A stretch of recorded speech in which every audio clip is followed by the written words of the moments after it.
जय हिंद, नमस्कार दोस्तों, स्वागत है आपका हमारे चैनल पर। तो दोस्तों, बहुत ही इंपॉर्टेंट टॉपिक गांधी इरविन समझौता एवं गोलमेज सम्मेलन। गांधी इरविन समझौता एवं गोलमेज सम्मेलन जो कि बहुत इंपॉर्टेंट है, हर एग्जाम में प्रश्न इससे बनते ही बनते हैं। तो चलिए एक एक करके सारे पॉइंट को देखते हैं। और हाँ, आप लोग चैनल पर नए हैं तो सब्सक्राइब करके जुड़ जाइएगा। चलिए पहले पॉइंट से देखते हैं, गांधी इरविन समझौता कब हुआ था। तो मार्च 5 मार्च 1931 को। और ये 5 मार्च 1931 को जो है द्वितीय गोलमेज सम्मेलन हुआ था, ये भी ध्यान रखिएगा। द्वितीय गोलमेज सम्मेलन हुआ था, इसी में भाग लिए थे गांधी जी, इसीलिए गांधी इरविन समझौता इसे कहा जाता है। नेक्स्ट है हमारा, गांधी इरविन समझौते में किस आंदोलन का स्थगन किया जाना प्रस्तावित था। तो सविनय अवज्ञा आंदोलन का। किसका? सविनय अवज्ञा आंदोलन। भारतीय राष्ट्रीय कांग्रेस के प्रतिनिधि किस गोलमेज सम्मेलन में शामिल हुए थे? द्वितीय गोलमेज सम्मेलन में। पूछे, भारतीय राष्ट्रीय कांग्रेस के प्रतिनिधि किस गोलमेज सम्मेलन में शामिल हुए थे? तो द्वितीय गोलमेज सम्मेलन में, जो कि 1931 में हुआ था। 1931 में द्वितीय गोलमेज सम्मेलन में भाग लेने के लिए महात्मा गांधी बंबई से लंदन एसएस राजपूताना नामक जलियान से गए थे। वे लंदन के किंग्सले हॉल में ठहरे थे, लंदन के किंग्सले हॉल में। नेक्स्ट है हमारा, द्वितीय गोलमेज सम्मेलन में कांग्रेस का प्रतिनिधि किसने किया था? तो बिल्कुल महात्मा गांधी ने किया था। किसने? महात्मा गांधी ने। लंदन में प्रथम गोलमेज सम्मेलन में किस भारतीय नेता ने भाग लिया था? तो मौलाना मोहम्मद अली ने। ये भी पूछता है प्रश्न में कि लंदन में प्रथम गोलमेज सम्मेलन में किस भारतीय नेता ने भाग लिया था? तो मोहम्मद अली ने। लंदन में संपन्न हुए गोलमेज सम्मेलन में किसने भारतीय ईसाइयों का प्रतिनिधित्व किया था? तो केटी पाल ने। किसने? केटी पाल ने, ध्यान रखिएगा। चलिए नेक्स्ट देखेंगे हम लोग। नेक्स्ट है हमारा, द्वितीय गोलमेज सम्मेलन के दौरान विंस्टन चर्चिल ने गांधी जी को अर्धनग्न फकीर कहा था। ये बहुत प्रश्न आता है कि गांधी जी को जो है अर्धनग्न फकीर की उपाधि किसने दी थी, मतलब किसने कहा था? तो विंस्टन चर्चिल ने कहा था, द्वितीय गोलमेज के दौरान ही कहा था। चलिए सम्मेलन देख लेते हैं और उनके वर्ष देख लेते हैं। प्रथम जो है 1930 से लेकर के 1931, ध्यान रखिएगा।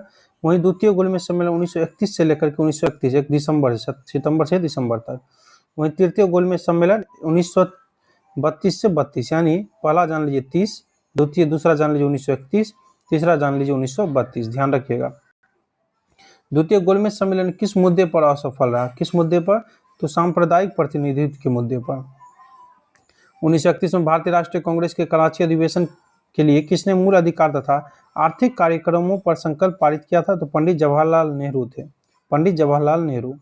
किस भारतीय नेता ने तीनों गोलमेज सम्मेलनों में भाग लिया था? Doctor B R Ambedkar. Bhimrao Ambedkar star mark लीजिए। प्रश्न आता है कि किस भारतीय नेता ने तीनों गोलमेज सम्मेलन में भाग लिया था? बी आर अम्बेडकर ने और महात्मा गांधी ने द्वितीय गोलमेज सम्मेलन में। गांधी इरविन समझौते का हस्ताक्षरित होने में तेज बहादुर सप्रू ने महत्वपूर्ण भूमिका निभाई थी। इरविन तथा गांधी को दो महात्मा किसने कहा था? सरोजिनी नायडू ने। पूछे, इरविन तथा गांधी को दो महात्मा किसने कहा था? सरोजिनी नायडू ने। गांधी इरविन समझौते को कांग्रेस के किस अधिवेशन में स्वीकार किया गया? तो कराची अधिवेशन 1931 में। गांधी इरविन समझौते को कांग्रेस के लिए किस अधिवेशन में स्वीकार किया गया? तो कराची अधिवेशन 1931 में। चलिए अब है हमारा सांप्रदायिक पंचायत एवं पूना पैक्ट। पूना पैक्ट से प्रश्न बनते ही हैं। चलिए, सांप्रदायिक पंचायत की घोषणा किसने की थी? तो रेमजे मैकडोनाल्ड ने। पूछे, सांप्रदायिक पंचायत की घोषणा किसने की थी? तो रेमजे मैकडोनाल्ड ने। हरिजनों के लिए अगस्त 1932 में रेमजे मैकडोनाल्ड के सांप्रदायिक पंचायत के द्वारा पहली बार एक पृथक निर्वाचक समूह का निर्माण किया गया था। कह रहा है कि हरिजनों के लिए अगस्त 1932 में रेमजे मैकडोनाल्ड के सांप्रदायिक पंचायत के द्वारा पहली बार एक पृथक निर्वाचक समूह का निर्माण किया गया था। चलिए नेक्स्ट देखेंगे हम लोग, महात्मा गांधी ने अपना पहला आमरण अनशन कब प्रारंभ किया? तो सांप्रदायिक पंचायत के समय। सांप्रदायिक पंचायत के समय। पूना पैक्ट किस वर्ग से संबंधित था? तो दलित वर्ग से। किस वर्ग से? दलित वर्ग से, ध्यान रखिएगा। बी आर अम्बेडकर व गांधी जी के मध्य कौन सा समझौता हुआ था? तो पूना समझौता हुआ था। पूछे कि बी आर अम्बेडकर व गांधी जी के मध्य कौन समझौता हुआ था? तो पूना समझौता। दलित वर्गों का संघ किसने स्थापित किया था? तो बी आर अम्बेडकर ने। पूछे कि दलित वर्ग का जो संघ है किसने स्थापित किया था?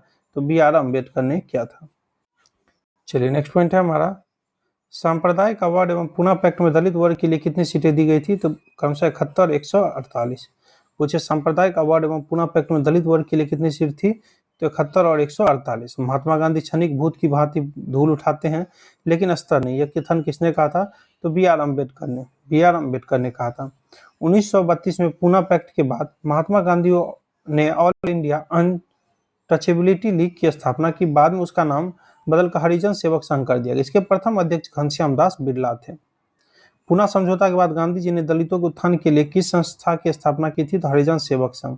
पूछे पूना समझौता के बाद जो गांधी जी ने दलितों के उत्थान के लिए किस संस्था की स्थापना की थी? तो हरिजन सेवक संघ। ध्यान रखिएगा। नेक्स्ट हमारा 1936 में इंडिपेंडेंट लेबर पार्टी का गठन किसके द्वारा किया गया था? तो बी आर अम्बेडकर के द्वारा। दलित समुदायों को सर्वप्रथम हरिजन शब्द से किसने संबोधित किया था? तो महात्मा गांधी ने।